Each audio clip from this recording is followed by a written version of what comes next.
ওরে কেমন করে ঘুমাও তুমি,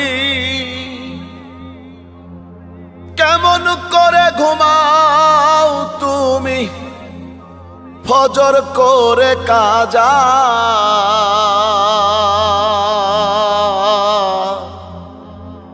এমনও তো হতে পারে জোহরে জানাজা তোমার, এমনও তো হতে পারে জোহরে জানাজা। মুসলিম হয় না জন্ম নিলেই মুসলমানের ঘরে, কাফের মুমিন তফাতটা হয় সালাতের উপরে। হে